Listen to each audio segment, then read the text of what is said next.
Howdy folks, Little John in the brew cave, and I'm sitting down, poured myself a beer, Pacific Ale, the extract Pacific Ale. She's a little frothy. I'm just having a little bit of, I've over-gassed my kegs just a little bit. I'm having trouble with me my gas regulator. I don't think it reads quite right, and I've bumped it up a little bit trying to compensate, but it's all good. It's only a little bit too frothy. Anyway, today 2,000 subscribers question and answer. Said I was going to do it. Now I actually sat down a few days ago and did this video, and I was obviously far too relaxed and took too much time. Really got involved in the questions, I think too much, and it ended up taking about 2¼ hours to get from start to finish. No one's going to want to sit through that, so I'm sitting down. I'm going to go through again. I'm going to answer the questions a lot more concisely and quickly this time, and get it up. So anyone who was expecting it on the weekend, so there was talk that it would have been up on Saturday. I apologise for that. But anyway, I'm day off today and tomorrow. I'm home. It's my weekend, middle of the week. I've got a brew one out here, which is going to go up on the channel in a couple of days' time. I'll hold it back a little bit. So I'm jumping between that and I'm doing this in between. So anyway, we get to it. So before we start, massive shout out to all Little John's patrons. Now, the Patreon hasn't been going anywhere near as long as the channel has, but those guys that you blokes have reached into your pocket each month, helping me keep the channel going and helping with experiments and doing things that I wouldn't be doing otherwise. This is probably a prime example. The extract batch I split between a Pacific Ale and a Kolsch. Wouldn't have done that if it wasn't for Patreons. So guys, thank you very much. All the subscribers, thanks. All 2,000 and what is a bit more of yous now. Again, keeps me going. Keeps me, wanting to do more. There's got, knowing there's people out there who want to learn more about brew and understand a little bit more about what they're doing. So, thumbs up to everybody. We're going through. As I said, I don't think I mentioned on the original video. I couldn't find it. I had a quick watch it. But I had talked on it during the live. I was going to do a couple of draws during this video, give away some mainly hops, because I've got a buttload of hops. Thanks very much, mostly to the generosity of several people that supply me, with hops to help support the channel. So I've got lots in the fridge. I'm going to give some away. Now I will link down the bottom of the video links to suppliers that do give me some help. And main ones I really want to point out, especially the hops. Kevin Bristol from the Hopping Mechanism sends me hops regularly. Hops, new hops that I wouldn't be buying. So it gives me a chance to play around with stuff. I don't get it on the channel as much as I'd like. But it's all coming. So Kev, thank you, mate, as always. Always big thanks. Mick Woodford from Lazy Days Brewing, big thank you to Mick. Mick's actually got a question in today, and has recently jumped on as a Patreon. So he's given double support to Little John. Provides a lot of my malt comes from Mick. Also hops and yeast. So all you guys, thanks very much.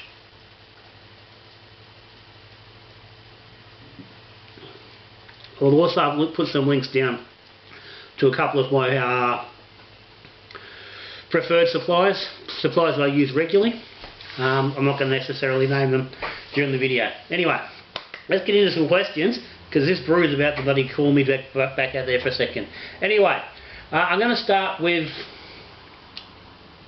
just a quick question. It was asked by PJ, and he's asked what me and the missus do for a living. Now, Mrs. Littlejohn runs a community service organisation here in town. She won't allow me to elaborate any more than that. But anyway, that's what she does. She manages that and gives support to a lot of people in the town who need it. I work for a disability support service. We provide in-home care and support for people with mental disabilities. It's a group home. I work there. I'm a senior staff member. I do a lot of office stuff. As anyone knows from the channel recently, I've stepped back into, with the COVID coming in, I've stepped back into being a lot more active with that work and working with our clients. Great bunch of people. I love my job. I feel very privileged to be able to work with the people I do and help the people I do. It's incredibly rewarding.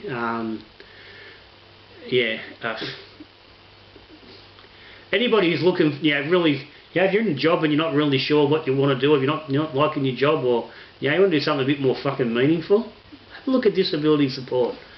Surprisingly, incredibly rewarding.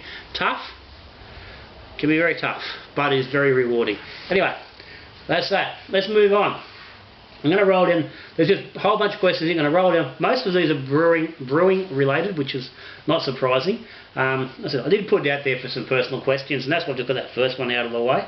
But most of the questions are fairly well brew related. Not so much necessarily brewing, but more from my side or my angle.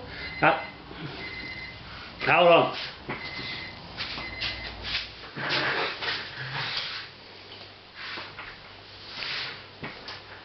Right, and we'll continue on. Now, as I was saying, so I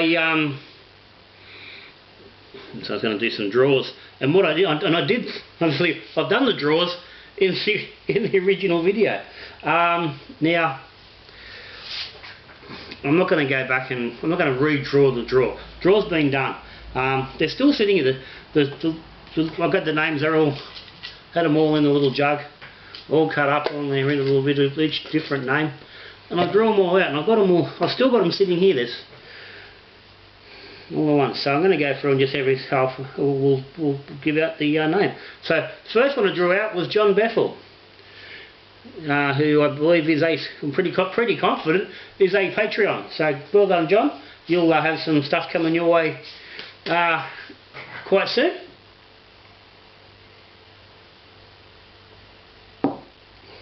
Let's continue on. Ian Warden would like you to look at tasting viewers' beers on the channel, not just tasting commercial beers. That one got a couple of thumbs up, and like, I got no problem with tasting people's beers. I'd be quite happy. I'm more than happy for people to send me beers and I'll try them. I'm happy to taste them on the channel. No worries at all. I've had a few guys over the years send me beers to try out and give them thoughts and opinions, and Ian's one of them. Ian sent me beers. And I've had, like I said, I've had guys over the years I've helped with recipes. They've sent me beers to try and see how that recipe went for them. And I've had other guys to send me beers to test them, try them, give my thoughts on what they could do to improve them, stuff like that. So yes, definitely, I've got no hesitation with doing that. That's comes more to you guys at home. If you do want to send me beers, you don't need to ask me. If you jump on the link in the bottom to the Facebook page, if you go to the Little John's Brewing Facebook page, my address is on there. And the information, my postal address, so you can send me beers if you want. Shoot me a message, say there's beers coming, describe the beer to me, tell me what if you want to know something in particular, or if you're just sending a beer for me to drink. If you'd like me to review it publicly or privately, I'm happy. But yeah, I like getting beers from other brewers. And particularly, I like it with guys that are starting out and haven't got a lot of options, haven't got many places to go to get some feedback on their beers. So yeah, that's a big thumbs up for me if people want to do that. Morgan James. He likes my blatant honesty. Yeah, it works sometimes, mate. Sometimes it doesn't work, and well, I don't give a shit if it doesn't work. It rubs some people the wrong way, but yeah, too bad. I'm fucking sick of living. I can't stand living in this polished world where, you know, everyone wants to be nice to one another just for the sake of it, and not bloody avoid the truth.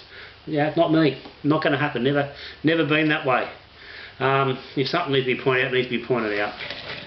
So it might disadvantage me. I don't think I would be going to get favour from a lot of breweries who aren't going to want to send me beer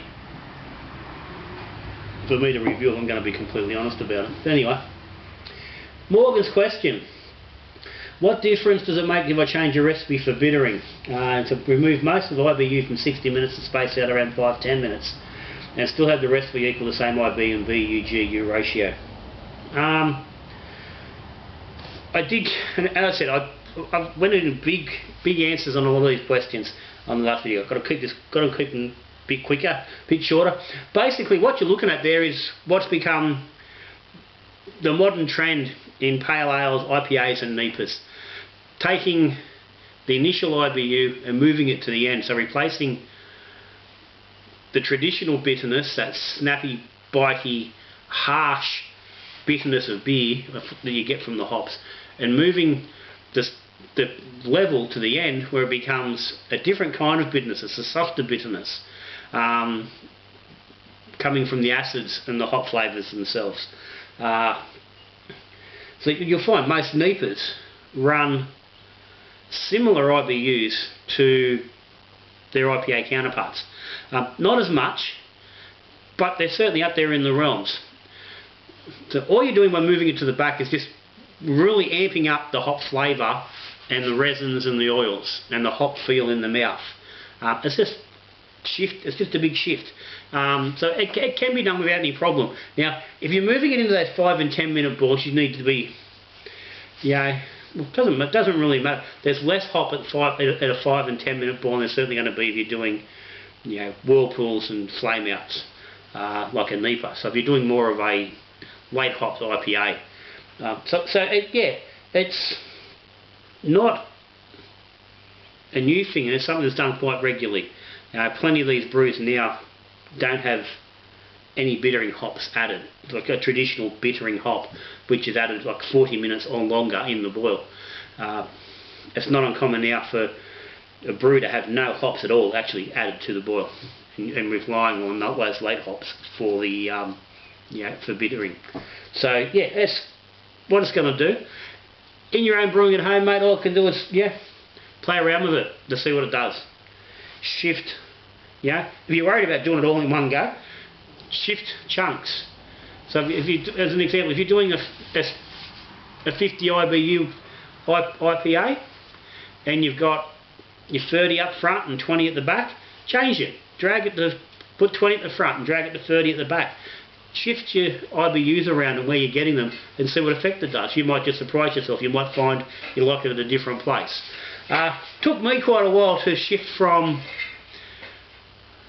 traditional methods into accepting late hopping and dry hopping and stuff. I was really against it when it first started becoming the thing, and over time, as I've gotten used to it and found more beers that are doing it well, and I've started doing it myself, I've got used to it and I'm starting to embrace it a lot more, and I really enjoy those sort of beers. So it's a personal thing with anything brewing. Play around with it, see what you come up with. But yeah, good question, mate. Really good question, and again, something I've really never particularly addressed. As I was talking Lazy Days Brewing and Mick Woodford. This question's from Woody. And he's thrown a question. Here's my question, Doc. Anybody who's been involved with Little John or followed me or watched the videos since the start will possibly recall the days where I would used to get called Doc on the homebrew forums, on Facebook and stuff. When I first started doing my trials and experiments and stuff. It's fallen by the wayside over the years as more and more brewers have got involved, and I've pulled back a little bit on the amount of information I'm putting onto Facebook. There's now more focus gets on the YouTube and stuff. I'm not getting anywhere near as much. So there's a nice reference, Mick. Thanks for that. Anyway, this question is, what are your thoughts, experience with rice and corn in beers? I haven't seen much in the way of results. Yeah, I haven't done a lot with corn and rice, but I've done a bit. And yeah, the last 2 corn beers I've done haven't really had a lot of time given to them on the channel. One, because the original corn beer was a Brew Venture video, and the video stuffed up when I'd done it, so I never actually put it out. So there was random tasting videos of that beer interlaced with other stuff. It was never actually given time of it. So that was a 60% beer that was 60% corn, 40% Pilsner malt, and everybody loved it. It was a really good beer, and as you'll see in the question a bit later on, one of the best beers I've ever brewed. I've done the Poker Ale recently, which was, I think, 40% corn. I pulled the corn down a bit, which had the salt water in it. And I'm pretty sure that there was a brew day on that. There's been tasting videos on that one as well. I've used corn in plenty of cervezas. You know, I've used polenta and corn in Kingsleaf passion fruit cerveza. Actually, Kingsleaf doesn't have cerveza, doesn't have Conklin skip base, but I've used plenty of polenta and flake corn in all grain bashes. There's a brew in a bag, I think there's a brew in a bag cerveza where I use polenta, a big massive boil up of polenta. So they are there. So yeah, if you do want to find those recipes, they are there. You go back there, it's a little bit harder to find. I quite often don't actually label corn in the title or anything, so that can make them a bit hard to find. But corn, flake corn or polenta work really well in beer, if you're into that sort of light lagerish sort of a style. I've used rice, and again, same thing with the videos. I've done the recent video with the kit and the rice malt, which I wasn't really taken with the results. I still do have a bottle or two over here from that batch, which I'm going to get in the fridge, and I want to do a follow-up tasting on that very soon. May even be tomorrow, which will push in probably another week or so before it actually goes up on the channel.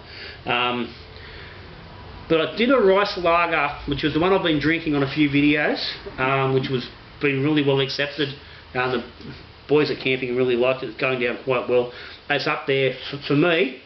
It's up there with most commercial beers of the style, Japanese rice lagers and stuff. But that brew day got buried in the Brewzilla 101 video, which was an hour-long mammoth brew, but really detailed brew day, which was more about the brew day and the process and about the beer itself. So that beer got lost in that video. So if you do want to see something about that, you can go in there and watch it. But at the end of the day, the rice in that is flaked rice. It's the same as the flaked corn. And I've got flaked corn in the beer I'm brewing today. It just gets used as another grain. It just goes in as grain. Unless you're using whole corn, whole grain or whole rice, or you're using polenta, where you have to actually do a mash. You've got to boil it and make a porridge or cook it and then add it into your mash, which is a whole different process. And I have touched on that quite a while back on a video, but don't even ask me what video it would be on.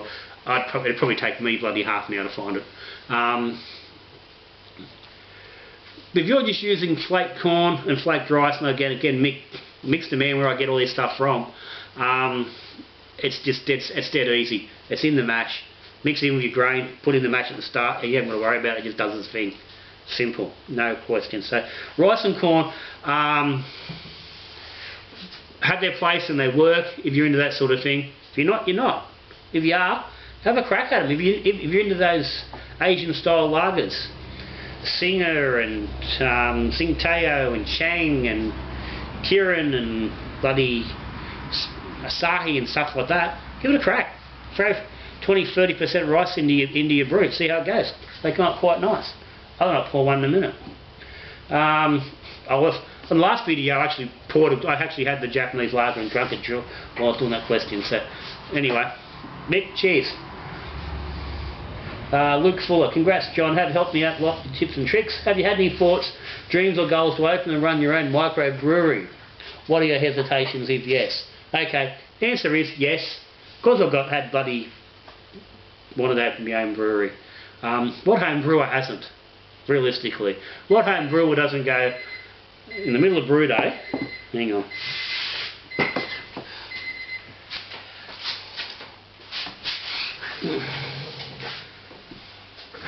Yeah, so what home brewer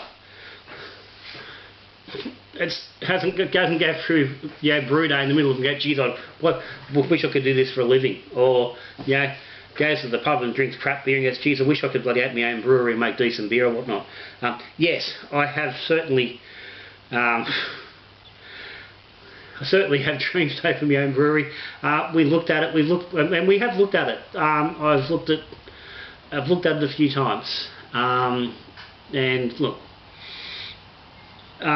in all honesty, money and personal situation really don't allow for it to happen. Again, on the original video, I elaborated quite a bit about that, but I'm not going to. The reality is, for different reasons, I don't have the money. Don't want to risk the money that's involved.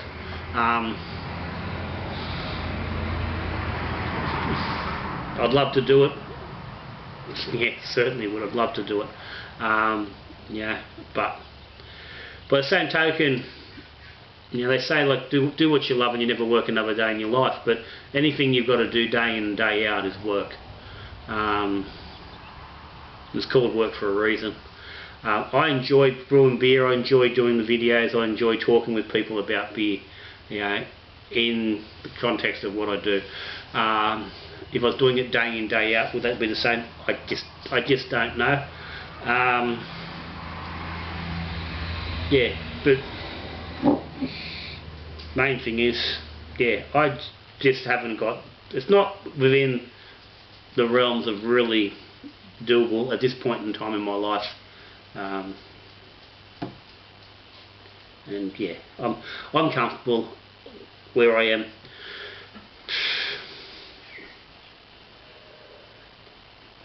It's a big risk. I'm beyond those sort of risks at this point in my life. It's that simple. So yeah, it's not off the table. The situation the right situation may arise, and if it does, then so be it. But I'm not out there pushing it. Terry Meisner, the original Patreon. Hey John, question. You mentioned entering beers and comps before. How have you placed and what beers did you enter? Okay. Quickly, I've entered a lot of comps over the years. Mainly, I've entered local comps. I've entered state beer comps, which I won some in New South Wales. I've taken out first places in multiple categories at the local show, at the Cowra show, the Dapto show, at different times. I have had beers do well in the New South Wales State Comp. I had a second place in the pale lager category a few years back for my loaded dog lager, which is an Australian lager. It actually come first for Australian lager. It finished up 7th, I think it was, at the Nationals, where it also finished top of the Australian lager list. So that was my greatest result at competition-wise. I've also had my Australian Pale Ale, which is uses USA5 and recultured Cooper's Pale Ale yeast, which received a high commendation when I entered that. It finished 4th was only a few points behind the first place beer in the Pale Ale section, which at the time incorporated American Pale Ale, so it was a big, very, competitive section. And that was, I think that was the highest scoring beer I've ever had in a competition. And that was a really good beer.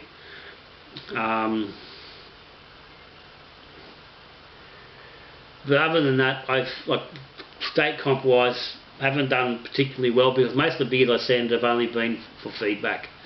And even those beers were only for feedback. I was very surprised. I was hoping that that Loaded Dog would go well because it was the year before was well received by the family and friends, and it drank well. And I put a lot of effort into that particular beer. That was the most effort I've ever actually put into a beer. I did really concentrate on my yeast starter. I'd done a proper lager. I'd done a proper 5-week lager ferment. I'd done a 4-week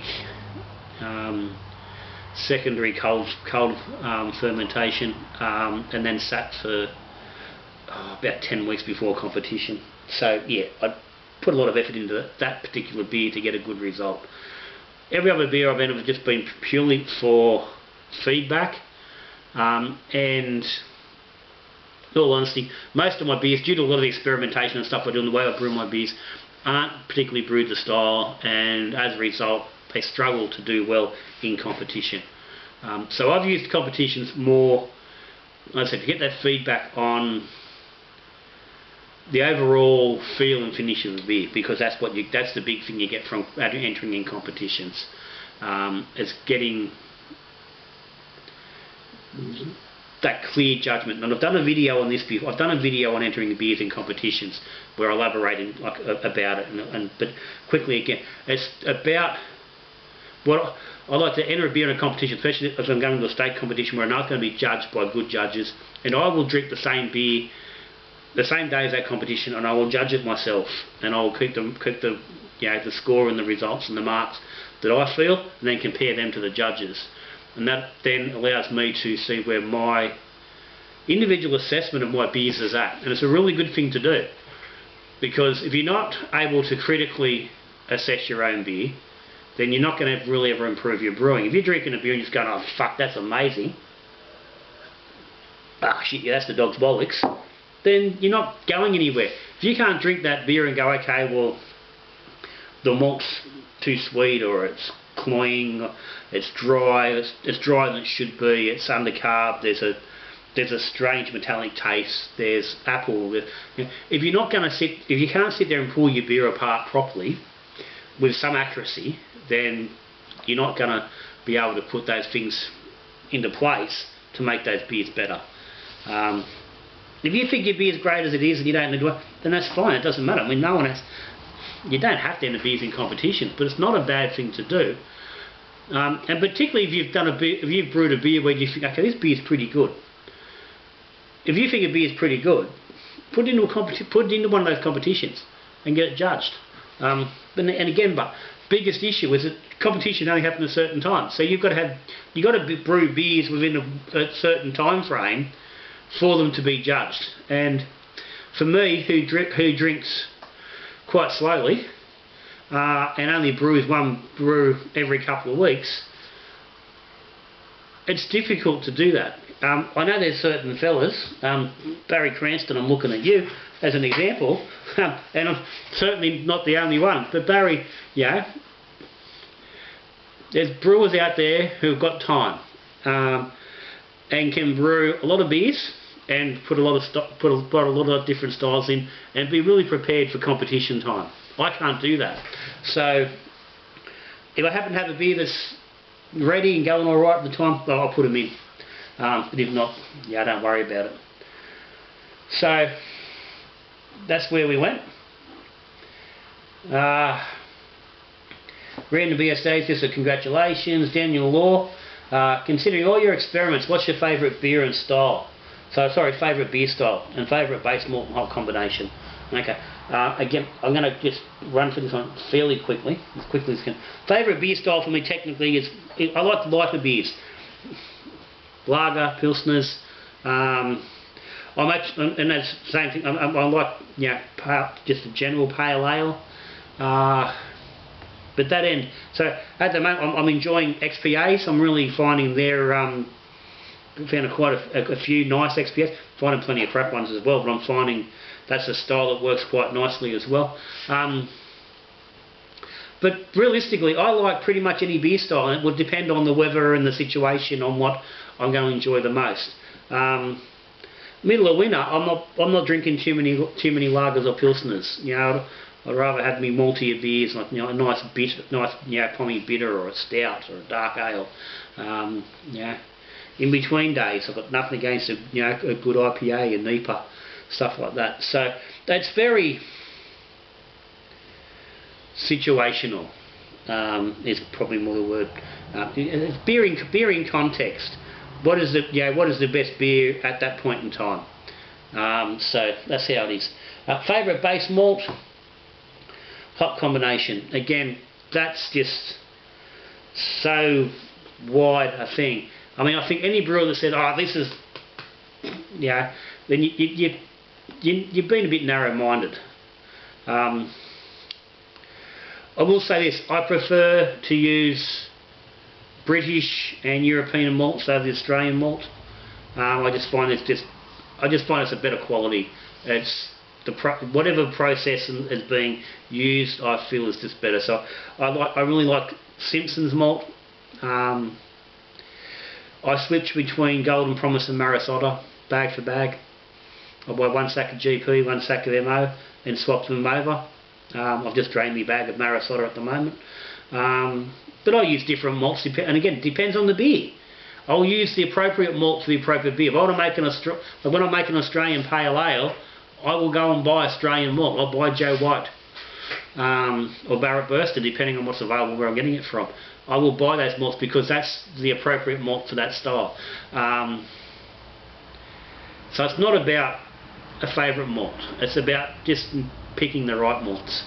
But if I had to say, you could buy just one single malt for everything, it would be Marisota. You can do anything. You can make any beer you want with Marisota. You can make a lager, you can make a pilsner, you can make a stout. That's it. Hop combinations, again. I do like Galaxy with a touch of Citra, if it's restrained in a light style.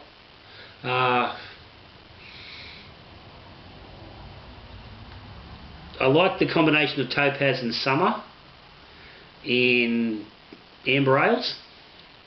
I really like Pride of Ringwood, if you can get it, as a bitterer in anything Australian.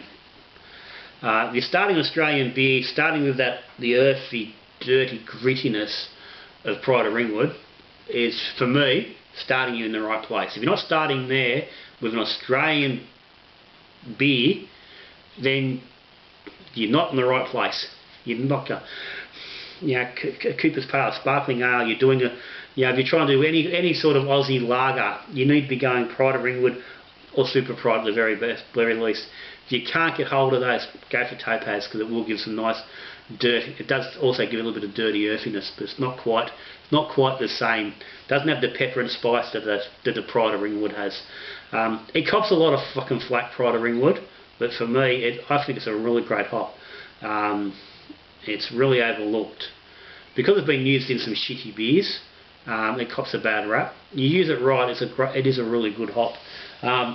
Columbus, I had my stage time with Columbus. I haven't used it for a while.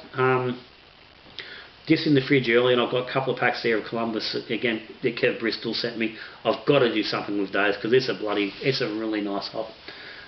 And I like my SARS for me lagers and pilsners. Got to continue on this beer. Back in a minute.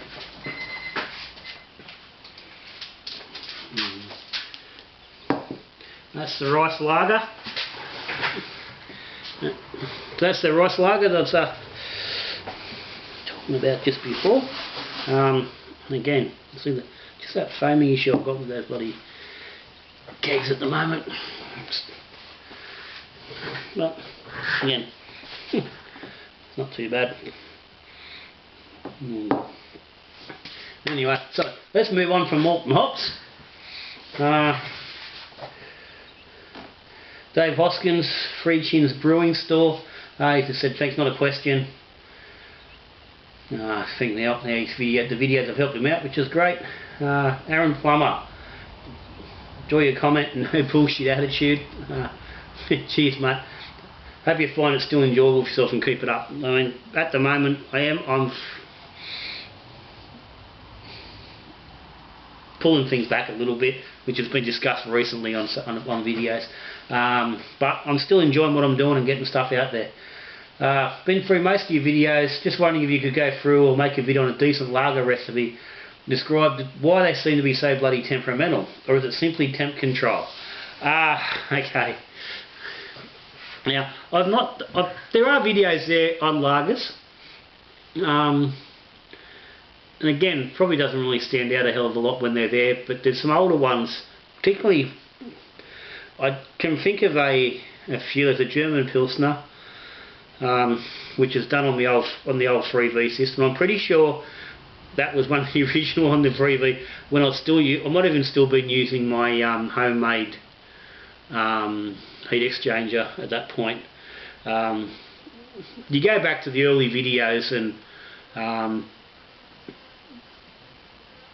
you can come through the video, you see the equipment sort of changing and improving a little bit. But anyway, lagers. Yeah, I've never sat down and done a good, like a full lager tutorial. I've never done a 5 on Friday on lager as an example to really go through those steps. So I probably should. So it's something I think I'll look at sometime in the near future. Sit down and having a chat about lagers and the ins and outs. So quickly, Aaron, because this is obviously not the place to really go into too much depth, because that's going to be a fairly good video just on its own. But no, it's not just simply temp control. And I did go through it in quite a bit of detail the other day. But basically, you've got to have your water right, your grain bill right, your yeast right, your ferment temperatures right, and your conditioning right. Yeah, it's 5 factors that you've got to get all of them things right to knock out a good lager. If you can't get them things right, then you're not going to get a great result. You can get 3 of those 5 things right, and you're going to get a decent beer. You need to get them all right to get a really good lager. And again, but these are all things. If you go back through the videos, there's videos subjects on all the different aspects. Yeah, on all the things you've got to get right. There's information back up there on yeast. How much yeast do I need?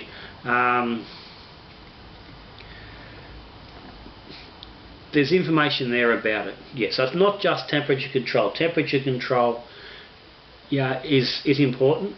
Now, I do not subscribe to this thought that you can make a lager with lager yeast at warmer temperatures. I've tried it. Doesn't work. I see no evidence from what I've done. There is no evidence at all that using a traditional lager yeast and a lager profile, like a lager malt bill, is going to get you a good result. Yeah. So avoid it. If you're going to do a lager, commit to the lager and do it properly. If you can't commit to a lager, jump on the videos and look at the fast fermenting lager, or stick with doing USO 5 at 15 degrees. That will get you a fakeish lager, which is quite decent. Yeah. So yeah, cheers for that one, Aaron. And I said I will try and get a more detailed video on that coming up. Jason James, well done on that, mate. Question to you is brew related. How can you get different flavours, whether it's fruit flavours or others, say chocolate, etc., without using hops? And again, I elaborated quite a bit on this one the other day. If you're after fruit flavours, you can just use fruit. for the most part. Fruit added to the boil or the secondary, or even juices added into your priming liquid will all add fruit flavours. So it will depend on the fruit and how you want that flavour to become across and how much of it you want, on exactly what process you need to use. I've used cherries in the boil, and for me I get a good result. But other people use them in secondary and use a different process of, working with the cherries, because they get a different result that way, and they prefer that. So again, a lot of personal preference will come in on how exactly you will use the fruit to get the flavours in your brew. You can also, a lot of the grain will impart some flavours. Chocolate and coffee and things like that, and dark fruits you can get from grains. Pale chocolate malt will quite often throw coffee notes, and I find quite often you'll get more distinct coffee than chocolate from chocolate malt. Carafa free, special B, Caramunic free, the deeper, darker crystals and caramels will throw a lot of dark fruit and rich sort of toffee notes and things like that.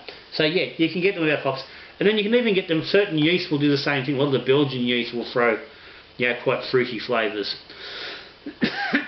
Some of the pommy yeast, if you do them a little bit warmer, will throw those, those dried fruits, so Christmas cake, plum and raisin and that sort of notes as well. So there's lots of ways you can get it.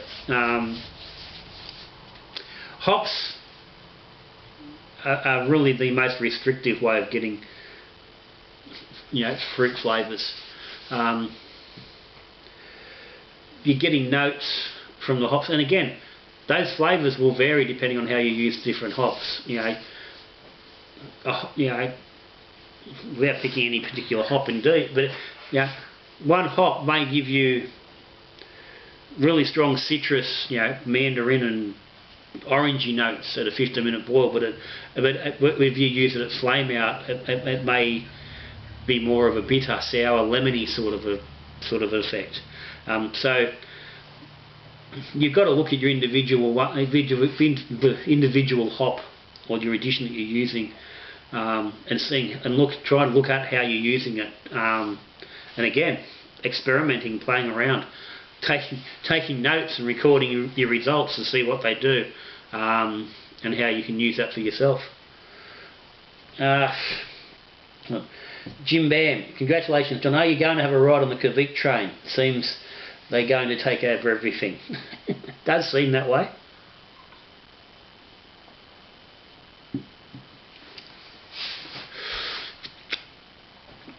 I've done the Kveik thing. I've done 2 batches of Kveik. It's actually funny. It's interesting you'd ask that, because I originally was one of the very first people in Australia to have Kveik yeast. I got yeast from the first batch that come into the country. As far as I'm aware at the time, that was the first batch that come in the country, and I got some of a wash off that first use. That was from a fella called Richard Glover. I think he runs. He has a Facebook page. I think it's Yeast Buy, Swap and Sell, something like that. But they have there's massive amounts of Kveik. He's a Kveik big, huge fan of it.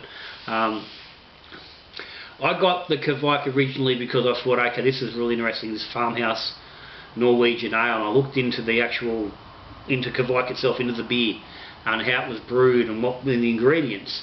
And I wanted to make a real one. I wanted to make an actual Kveik, not just make a beer using the yeast, because you're not making Kveik. Kveik is a Norwegian beer that's made in a certain way, and it's made with particular ingredients, and it's brewed hot due to because it's necessary, because it's the only way they can keep it in these little farmhouses and stuff that are in the hills, you know, in the bloody hills and valleys and the dells and dales of bloody Norway. And somehow it's developed this thing where people just throw on Kveik yeast at everything. And it's going, Kveik. It's not fucking Kveik. It's a pale ale made with Kveik. It's an IPA made with Kveik. It's a lager made with Kveik yeast. It does not make it a Kveik. Kveik is made with juniper and juniper leaves and branches and filtered through it. And yeah, very different. So it annoys me that whole thing has been lost, because a whole beer style has been lost in translation to a yeast.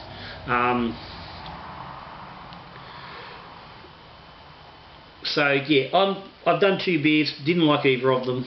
Not a fan. Would still love to actually make one properly. I've still got my culture in here. I've got some dry Kveik again from Richard. And my culture I've got here is, you know, from that original strain. So yeah.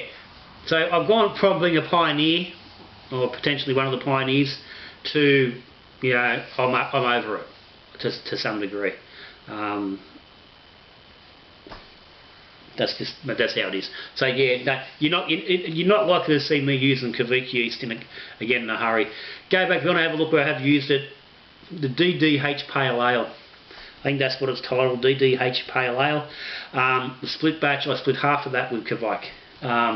They can go back and have a look at that and follow through where there is some tastings.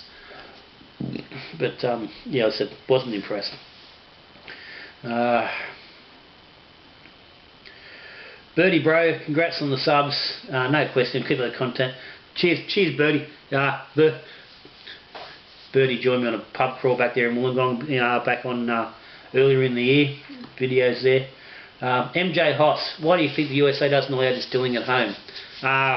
Again, I elaborated quite on this a bit at home. Quite simply, taxation and safety. They can't tax it, so, and you know, let's be clear, distilling is illegal in 142 of the 147 countries of the world. Now that's not an accurate number, don't quote that in anything, but that's pretty close. I'm not sure how many countries there actually are in the world at the moment.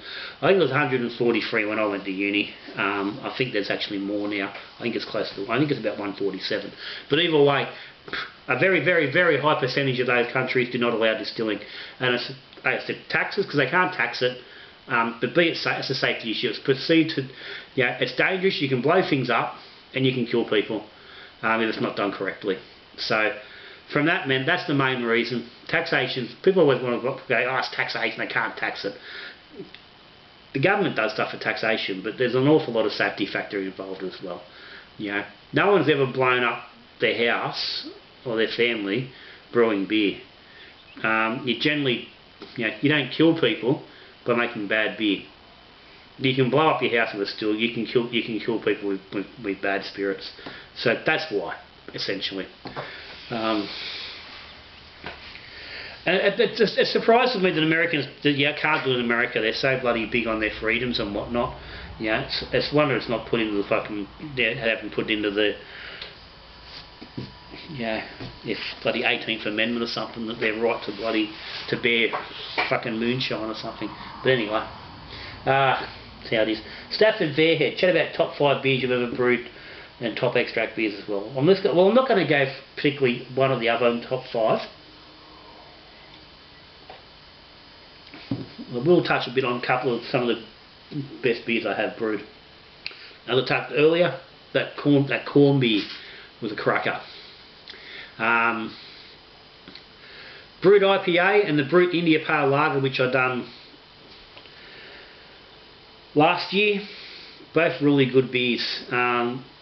Surprised me after I ragged off on the Brewed IPA. No, not the beer itself, but on the wankery of the marketing and stuff. But anyway, the Brewed IPA was quite good. I found the Brewed Lager, which I want to claim, still claim to this day as being the first person to do it, a Brewed India Pale Lager. it was great. Again, one of the best beers I've ever brewed. I really liked that. Got to get around to doing that again. The Loaded Dog Lager, definitely one of my better beers. That Aussie version of the pale ale with the Cooper's reconstituted yeast, recultured yeast. Cracker of a beer. I did a brew back, when I was like 24, when I was first brewing, which was just a kit beer. It was a Black Rock dry lager. My brother still raves to this day about that beer, about how good that one beer was, and it was pretty good for a kit beer. It was a bloody good beer. But yeah, I've had plenty of good beers over the years. Extract, all grain, like straight kit based. Not so much. Kingsley's Passion Fruit Cerveza is a good beer. I did used to do a Australian Pale Ale, Cooper's Aussie Pale Ale, with a whack of hops and grain in it, which was quite nice. It was, I can't even remember the hops now. I'll have to go back and look at my record. I've got notes of it. It was a beer that went into competition.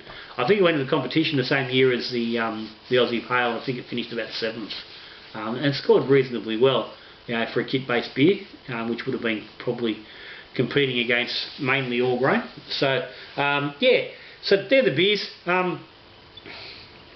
Straight extract beer I did when I did the hop trials.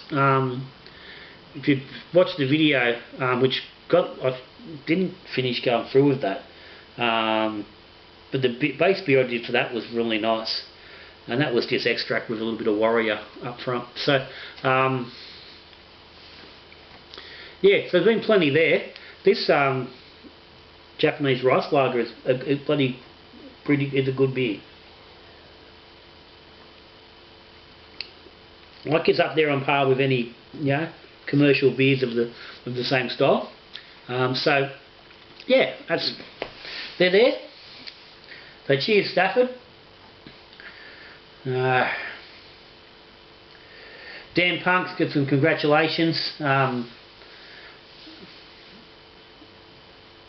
He's telling me he's starting to appreciate the malts and hops of the beer and not just drinking for the sake of well, basically, he doesn't say they're getting pissed, but that's exactly what he's referring to. Got Lowe's, congratulations on the big K. Question: how do you maintain your beard? Any tips and tricks? I like that. That was a good one. No tips and tricks, mate. I don't look after my beard. I don't maintain it. I grow it, I cut it. I grow it, I cut it. That's the extent of it. About once a month, I'll wash it with some bloody anti-dandruff. I run a brush through it in the morning before I head out. That's it. There's no bloody beer wankery bullshit with this beard. I've had this beard since I've been growing this beard since I was, well, forever. From 15, from puberty, I've pretty much started growing a beard. Had a lot of acne as a teenager, and shaving was not an easy process. So I grew the beard, and it covered up a little bit of the crap as well. So since then, the missus likes it. The kids get upset when I shave it off. So I'm now 50, and I think since I was probably 21, I've probably been clean shaven 5 or 6 times. But yeah, I don't do anything to maintain it. I bought a jar of beard balm, and it's still sitting in the vanity, unopened. Not true. I opened it to smell it, but I've never actually used it. Stephen Gregory, congrats mate, well deserved. Cheers Stephen, hope that recipe pack you got's going alright. Big Daddy Trevo, congratulations from Canada. Question: do you have you used a secondary fermentation? Is it worth the effort? Does it affect beer quality? Or is bottling kegging straight from the primary fermenter the best way to go? Yeah, simply, for the most part, there's no need for a secondary, unless you're doing a proper lager, as I described a bit earlier. there's no need for secondary. You can do everything in your primary fermenter. You do a good cold crash, or use gelatin if you don't have the facilities to cold crash, and give your beer the appropriate amount of time. Again, this is all stuff that's discussed on previous videos.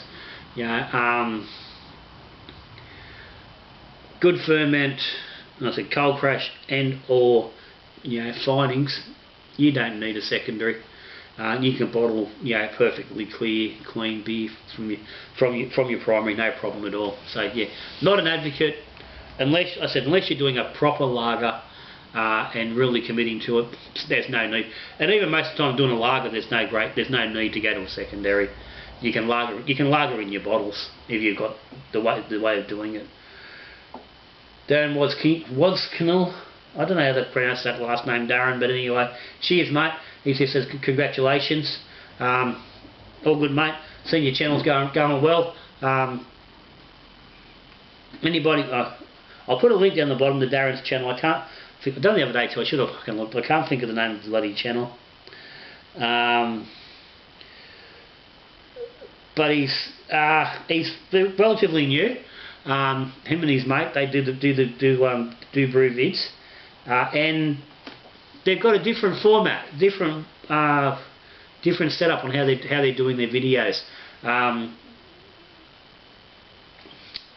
they're gathering a following really quickly. So cheers, Darren. I said, guys, I'll put the link down there if you're interested to have a look at it. Jay Tandy did the subs, excellent stuff on the channel. Cheers, mate. Jim's Beer and Brewing, congrats, John. Recall watching hit 300 subs. Just a while back now, Jim. But cheers, mate. Jim's also there. Jim's Beer and Brewing. He's there on the YouTube. I'll put a link to Jim as well. Gavin Bucket. I think I've seen Iron Maiden poster behind Jabbar. So what's your favourite album? Okay. Favourite album? I thought about this one a bit since you've asked, and obviously I talked about it the other day. The poster is from the Somewhere Back in Time concert tour back in 2008. I took my young bloke. It was his first concert when he was 14. I never saw the Irons when I was younger, and they redid, but all but with a couple of changes. They redid the World Slavery Tour,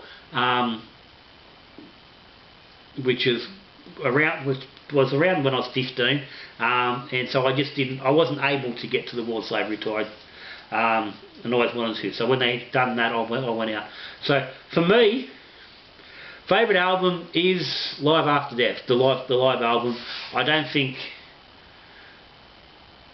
they're as good in the studio as they were at that time live. I've seen other stuff live and they've not quite been quite the same, but that Live After Death, they were just at their peak at that time, and it was just, the sound, the quality is phenomenal. It's like listening to other great bands in their prime, AC/DC, the Angels, the Stones. Doesn't matter, listening to great bands in their prime, at their best, live, is just phenomenal. But album wise, the string of albums, Number of the Beast, Peace of Mind, and Power Slave, for me, top three. Really can't split the three, because each one's got a couple of really great tracks. They've each got a couple of tracks which are like, oh yeah, okay, but you can pick any one of those albums, stick it on, I'm going to really like it. So not going to really single out a favourite studio album. It's like trying to pick out a favourite song. It can't be done. I can rattle off 8 to 10 songs that I love, but try to pick a favourite, it's not going to happen. So anyway, mate, up the irons, Gav. Now, going to leave this question is, love you, ASDFJKL. Love your channel. More plain recipes from grain to glass, please. I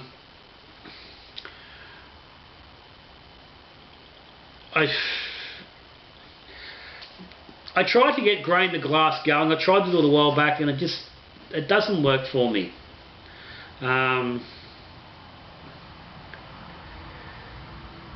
It doesn't work with my style of doing things, so it's not likely going to happen.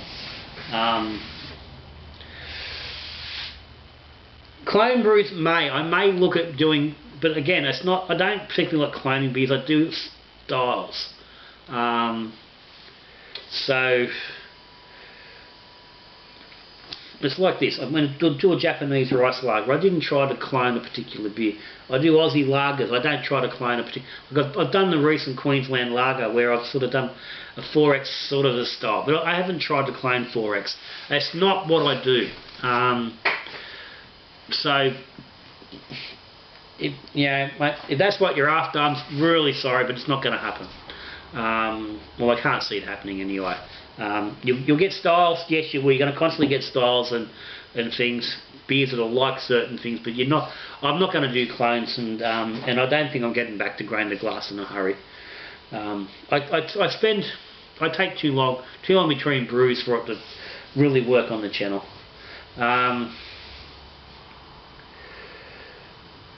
Righto. And so last question, Jamie Marshall, hits up your top 5 beers you ever brewed and your top 5 beers you have purchased. So again, I've already done that top 5, I've done the top beers I've brewed. So this is the last question, it's going to finish up here. Top 5 beers you have purchased. Again, impossible to do. I can't do a top 5.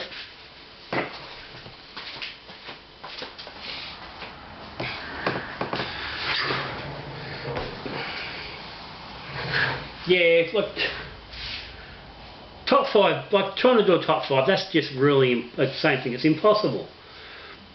There are so many beers, and so many good ones, and again, as I was talking before, it's context and situation and the right time. So coming up with a top five is really difficult to do. Now, I will mention. I'm going to throw some beer names around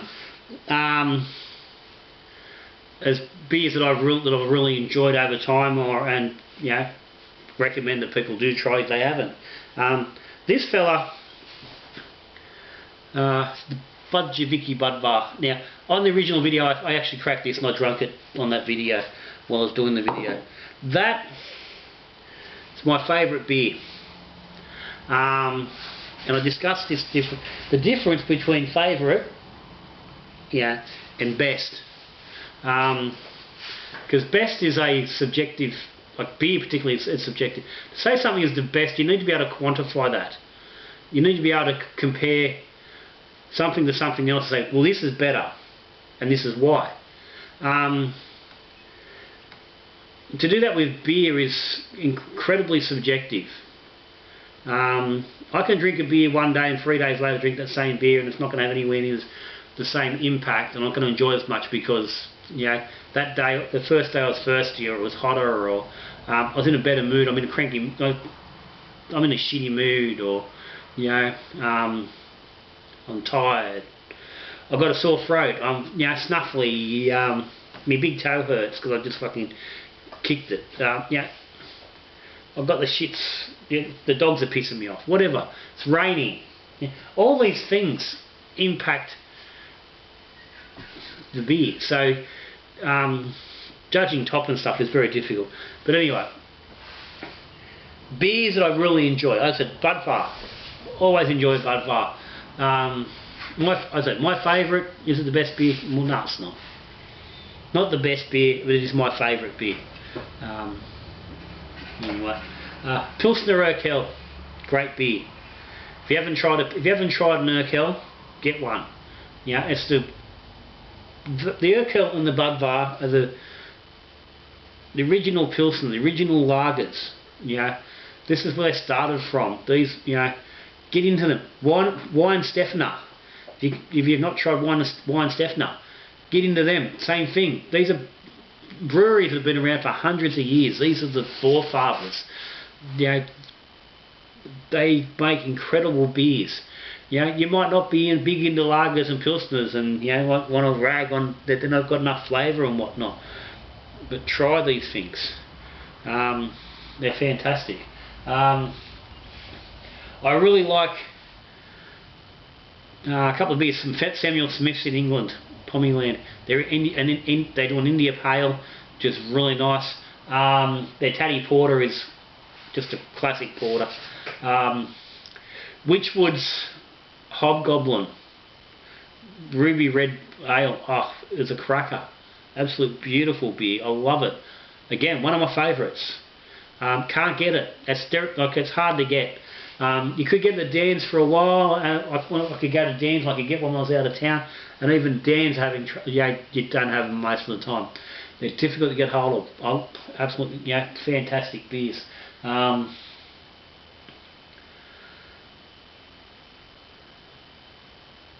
Pike's Brewing down in South Australia in the Barossa Valley do a Pilsner. Oh, it's an absolute beaut, belter of a beer. I'm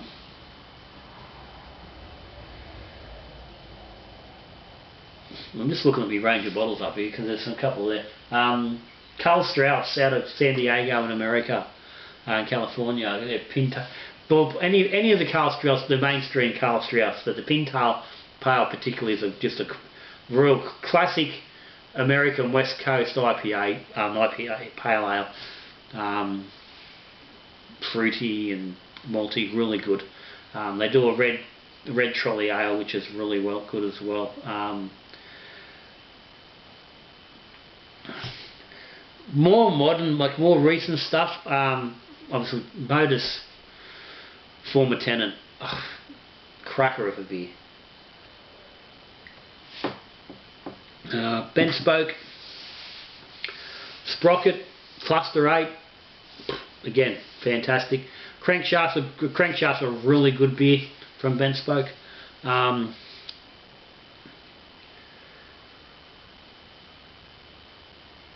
done a lot of reviews lately, and I've been finding a lot of really ordinary beers.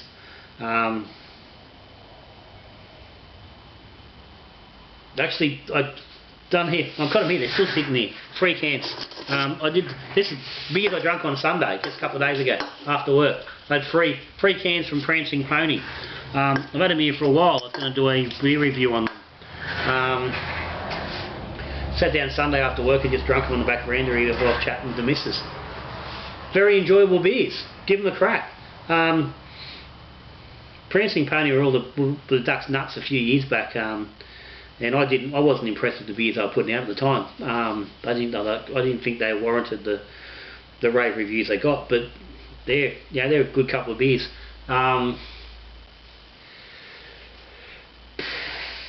Look, I'm really on top of my head right now. Piermont Bridge Brewing Company. Something like that, but either way, I think they're brewing out of the original Hahn Brewery. Could be wrong, but I'm pretty sure that's where they're brewing from. But I've got an XPA, which is, they call it this. This is our XPA. Cracker, great beer. Hawk's Underdog, great beer. Low, it's a mid, beautiful, full of lovely flavour. I hate to put that out there because I do know they're contract brewed. They don't brew their own beer, but it's a really good drop.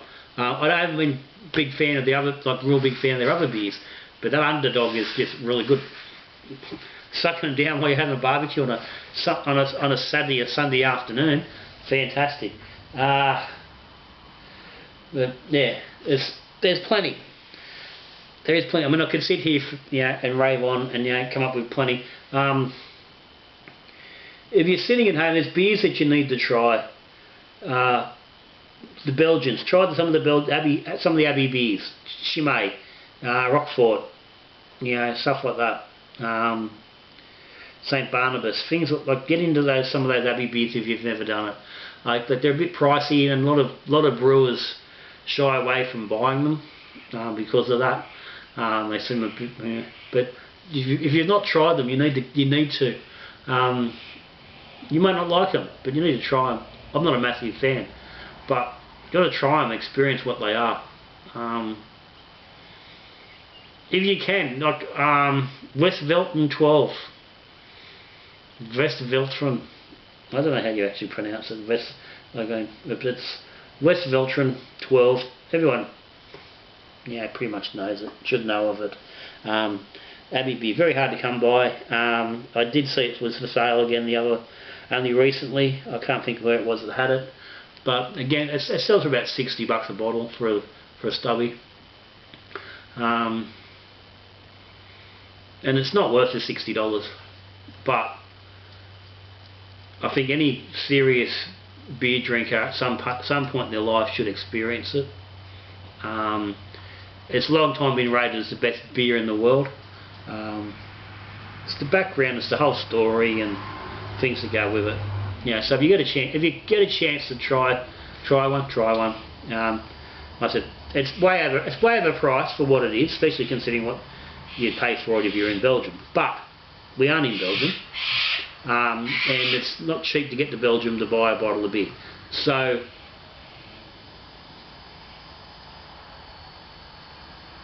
occasionally fork out some dollars on some of them beers and try them. At least have the experience so you know where these things come from. The main thing is try stuff. Just try stuff. Try different beers. If I didn't try different beers, I wouldn't know all the different things. I mean, God knows, I've lost like way beyond count of how many different beers I've now probably had. And realistically, it'd have to be ranging in well beyond in that 500 to 600 different beer range at this point in time. So trying to come up with favourites out of that, it's difficult. I've tried to go with a couple of those standouts. But anyway, that's me. All the questions are done. There's none left. So this is still taking a while, but it's a bit quicker than what it was originally. So hopefully you've stuck around and gone through and sat through the whole thing. If you have, thank you very much. I've thanked everybody. I'm not going to go through it again. Links are all there. I'll try to put some links up during the video for different things. But anyway, more videos coming. I forgot prizes. I forgot prizes. So Morgan James, Nevin Rowe and Kevo Jackson, you guys are all going to get a prize. So I think Kevo and Nevin, I'm pretty sure, are both Patreons. Morgan James is not. So Morgan, if you're watching,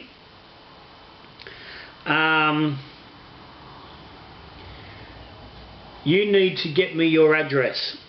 So again, go to the link in the Facebook page, get on the Facebook page, shoot me a message through there, or via the website, which is also linked down the bottom. Go there and fill out a contact through that. But get me your address one way or another, so I can get a prize out to you, mate. But that's me, Little John. I'm done. 2,000 subs. Thanks everybody. It blows my mind that we're actually here. It blew my mind when I got to 1,000. I think it took about nearly two and a half years. The second 1,000's taken under 11 months. I caved this up that a little bit, but either way, it still blows my mind up with the support and